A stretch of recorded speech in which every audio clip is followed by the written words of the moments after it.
This is part 2 of our no-soak germination trial for sunflower microgreens. Where we last left off was we were just putting these trays in the blackout. So what I'm going to do real quick is I'm going to remove these and then we'll get more into this.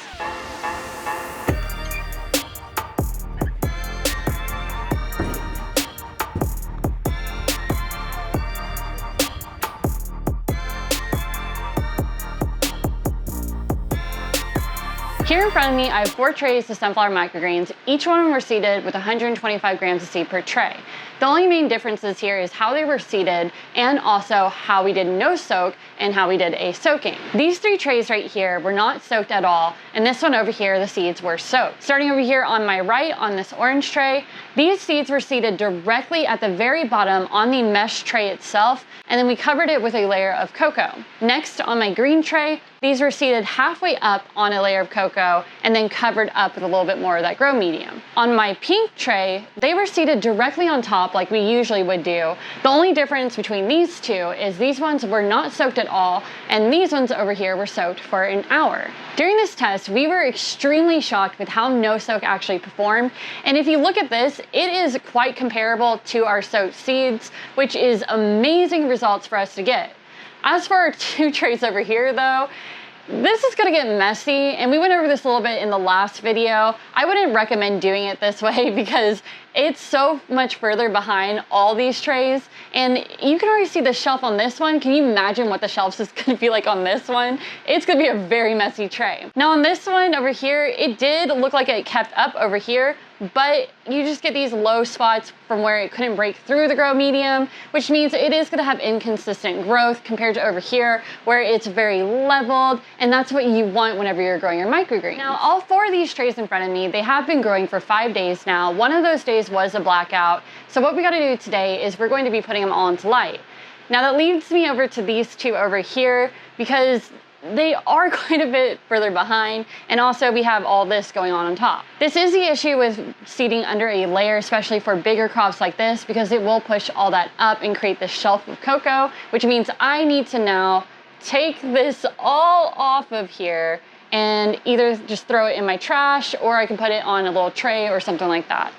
Either way, you gotta move it out of your way. So let me go ahead and do that. And by doing this, you'll see that quite a few of these are behind. That is an issue whenever you're doing it this way.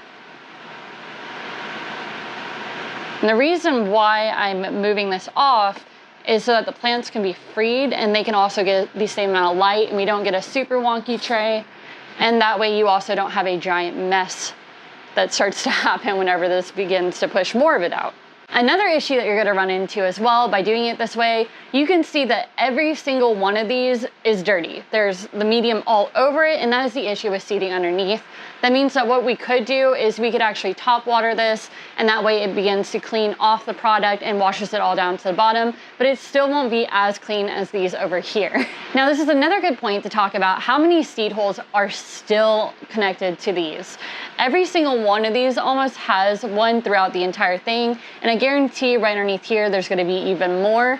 And that's huge whenever you compare it to this one over here where we also didn't soak the seeds. They were just seeded directly on top. So there was no benefit of having the cocoa on top of this at all, other than giving us some weird growth in the middle. Now that brings me on to this very last tray.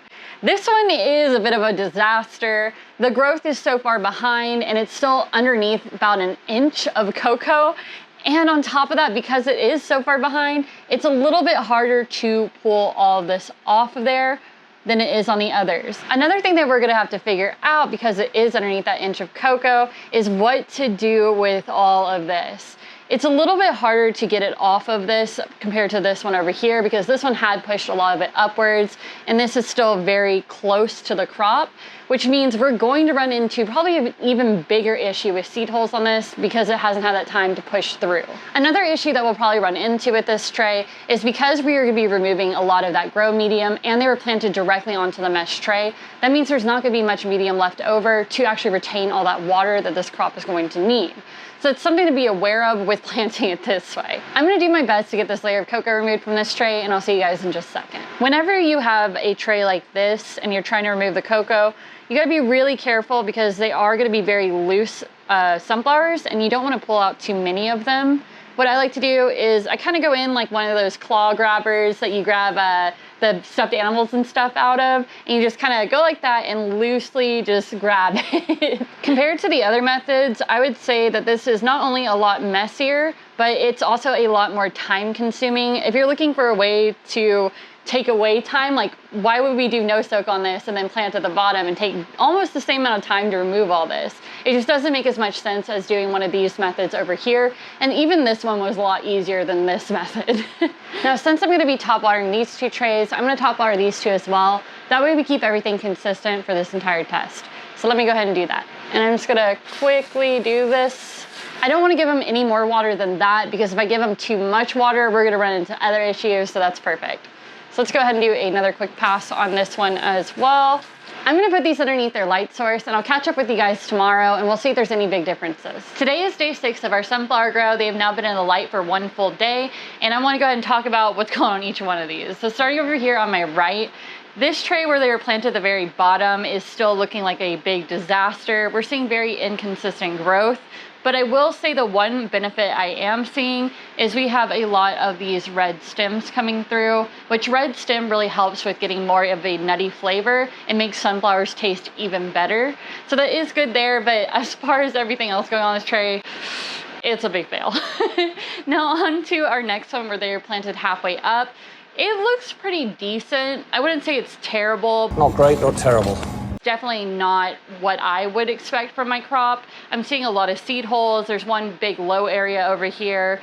But if you wanted to, this isn't terrible. It's just not, it's not as good as these. Now on to our next tray. This was our no soak tray. They were just planted directly on top, and that is it. It looks so good. It's actually looking better than what I expected from no soak, and it is beating our seeds that were soaked, and that is just incredible to me still. I still can't believe that, but this tray looks amazing. And over here were our seeds that were soaked for 1 hour, and they were planted the exact same ways that these were, and it looks good. It doesn't look bad. It's just not as consistent as our no soak tray. Another thing I want to talk about too is the seed holes, because I was really curious about how seed holes were going to happen with a no soak tray, and I'm really not seeing that many. That's way better than what I expected on that as well. I'm just still really blown away with no soak. So that is it for today. I'm gonna see you guys tomorrow on harvest day. Today is day 7 of our sunflower no soak germination test, and today is gonna be harvest day because these 2 trays are ready for harvest. But before I get into that, let's go ahead and take a look at each one of these trays. That way we have a better idea of what's going on. Now, starting with my orange, green, and pink tray, each one of these trays, the seeds were not soaked whatsoever, and they were all planted very differently from each other, which also caused some very different growth. Starting over here with my orange tray, these were planted at the very bottom of the tray, then covered up with a layer of coco, which was probably the worst choice that we could have made because this tray looks terrible. The growth is absolutely all over the place. There's still seed holes, and it just looks like a complete like sad mess, I guess is the best way to put it. I would not recommend doing this way at all. Now onto the one which is our green tray. Our green tray was planted halfway up and then covered with a layer of coco, and it did okay. It's definitely not what I would expect, but it's still better than our first tray, and the growth is not terrible, but it's not good, and there are a lot of seed holes, and it is a little bit behind. So there's a lot of things there that I just not the happiest with this tray. Now on to the more happy trays, which are my pink and my purple trays. These 2 trays were both planted the same way. They were planted directly on top of the grow medium, and the only difference between these 2 is these seeds were not soaked and these ones were soaked. I am seeing a huge difference between these 2, and it's actually in favor of the no soak tray. This tray started off by being a little bit behind, but still further ahead than these 2 over here, and now it is beating our soaked tray. That is incredible.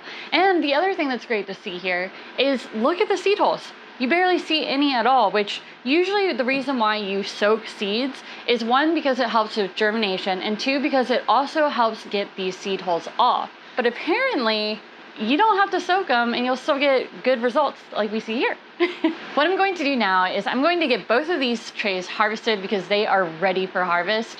And we'll go ahead and do a taste test and a weight comparison and see what the big differences are here, if there are any. And then these two over here, we're just gonna set them aside because, I mean, look at them.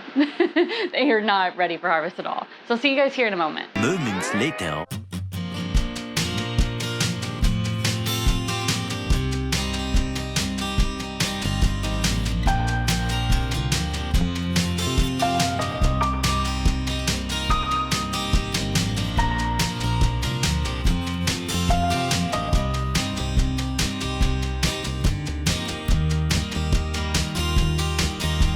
I just got done harvesting both of these trays, and starting with our seeds that were soaked, we got a harvest weight of 520 grams.